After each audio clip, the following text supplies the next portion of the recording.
All right. Let's get into serious mode here, because it's a 215-page document. If you pull up the article over at prisonplanet.tv, I'm not sure if Nemo has written a new one yet, but it should have been a link I sent you guys earlier. First of all, this document is not for you and I. All right? Let's get that straight. If you go to page 2, if you just go to scroll down to page 2, guys, or there's a little thing up in the top corner, you can just go page by page there for the prisonplanet.tv. There you go. That's what I wanted. I wanted that top spot. You had it.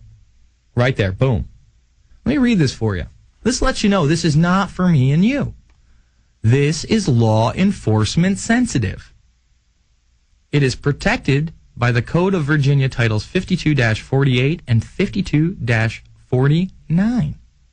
Further distribution of this document is restricted to law enforcement agencies, intelligence agencies, and Department of Defense organizations only. So this is a document that, again, these fusion centers, that is federalized, that is only for intelligence agencies and law enforcement agencies. It also says, no report or segment thereof may be released to any media sources. Too bad we're the tip of the spear in the InfoWar, friends, and we've got it. So this is going to be all over the media in the next few days. I will guarantee you this is going to be a bigger uproar than the MIAC report, because this is much broader. It may not use some of the harsh language that it does in the MIAC report, but this literally demonizes every and any group that gets together. Any and any group on the internet. You don't even have to get together according to this. I mean, that's how crazy this is. For instance, the international terrorism threat is only from pages 27 to 41. Let me repeat that. 27 to 41. So in a 215-page document, there are 15 pages dedicated to, Hamas, Hezbollah, Al-Qaeda, all that.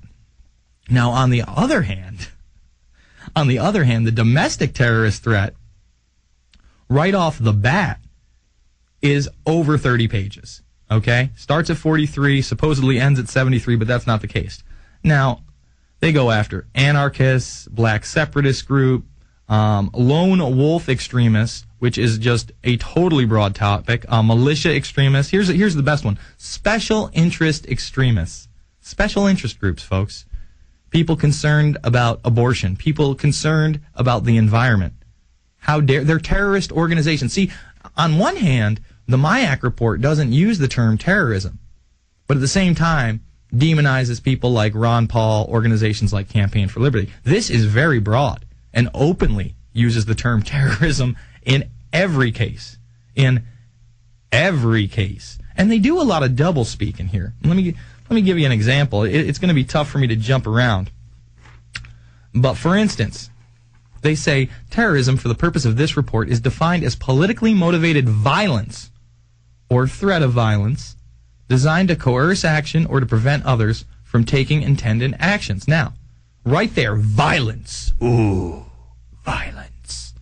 Right off the bat, violence. But then later in the report, I want to say it is in the 170s, folks. It is hard for me to get there. They admit openly that the majority of the groups mentioned have never used violence. Ever. Ever, ever, ever, ever, ever. Huh. So wait a minute. The groups that you're trying to demonize supposedly are violent because in this document you're saying that all these groups are politically motivated using violence or the threat of violence. But then later in the document they say, oh yeah, well the majority of these groups have never used violence or threatened violence. Ha ha ha ha. Here we go. It's right here. It's the beginning of the conclusion on page 197. Okay, so page 4, they let you know for this document, terrorism for the purpose of this report is defined by politically motivated violence or the threat of violence designed to coerce action or to prevent others from taking intended actions. But right here, it says, although a number of international and domestic terrorist organizations have a presence in Virginia, the activities of these groups have been primarily limited to non-violent activity. And the terrorist organizations they're listing in here, folks, are... they listed... man, I hope I can find it because it's just... You know what? Type in Twitter in the search so we can bring it right up so I can figure out what page this is on that thing. in the little, there's a little bar on the side, the Control F bar, Twitter. They literally say that people who coordinated at the Republican National, yeah, there it is right there, at the Republican National Convention, used Twitter to coordinate, and then they said that this was Al-Qaeda-like. So you're against the Republicans. You go and protest at their convention, whether you're a Democrat or not, it doesn't matter, and you use Twitter, you're a potential terrorist. Now, later on, in the technology section, they sit there and go, oh, well, if they use YouTube and MySpace and Facebook, Google Video is on there, of course, that's terrorism. It's terrorism. And a lot of these groups are able to get donations online. There it is, terrorist use of technology. What page is that so I can jump to the hard copy, guys? Give it to me in my ear. I can't see it. Page 118. All right, 118. Let's jump to 118. There it is right there in my little stack of lacquer. And it's actually on page 120, the section that I would like, because the technology part is extremely long. Let me read this for you. These are direct quotes, folks. Page 120. Internet technology has emerged as the preferred medium for extremist communication and is increasingly being exploited to assist terrorists in achieving their goals. You see, the extremists are on the internet, and they're helping the terrorists, so they are terrorists. No evidence, no proof, no examples, just lies, and people read this.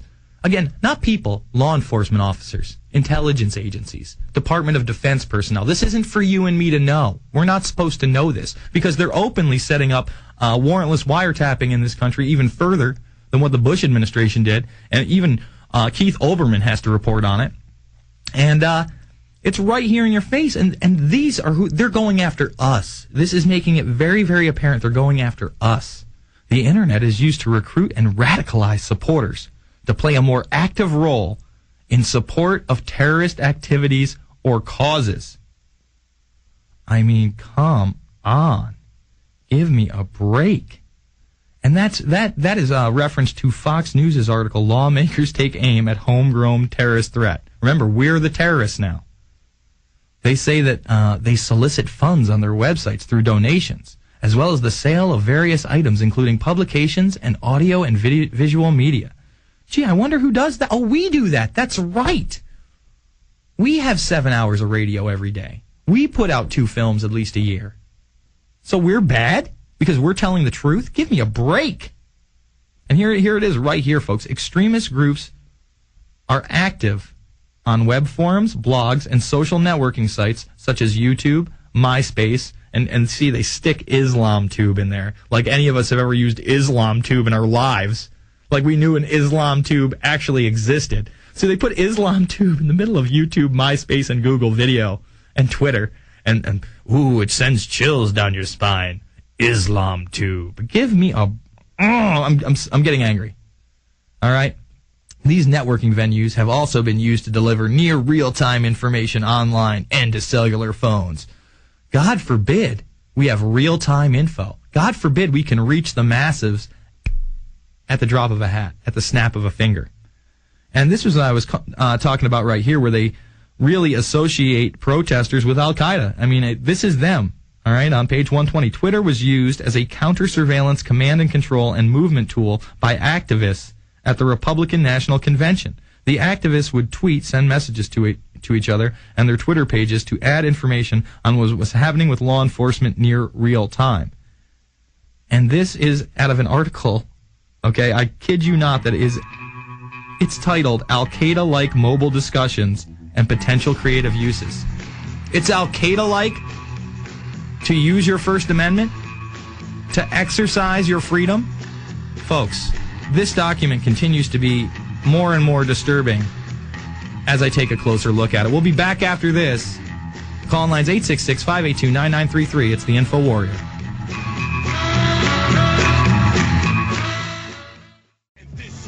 Ixnay on any harm, cause snakes play and fakes lay like hidden bombs. We march in unison, the soul is truer than eternal missions with just a lifetime to do it in.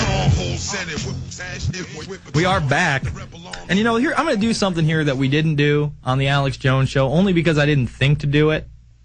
I'm going to give out the number on how you can call the Virginia Fusion Center. I'm sure they're going to take this number down by tomorrow, But I think that we should call these people and let them know that we are not pleased, for instance, that they're targeting people with cameras. If you take pictures of the Federal Reserve Building or you film the Federal Reserve Building, you're a terrorist. They're protecting the Fed in this. All right, let me give you an example. On page 144, they state, and remember, this is only out of Virginia, and they go county by county, group by group. Out of Virginia, on April 1st, 2008, and April 15th, 2008, the Richmond Federal Reserve Building was a target location for protests regarding a movement to abolish the Federal Reserve and the IRS. And here's where the lie comes, and a revolution against American politics. All right. There has been no revolution against American politics, first of all. That would mean violence. All right. What we're looking for is a reformation of the Constitution and Bill of Rights.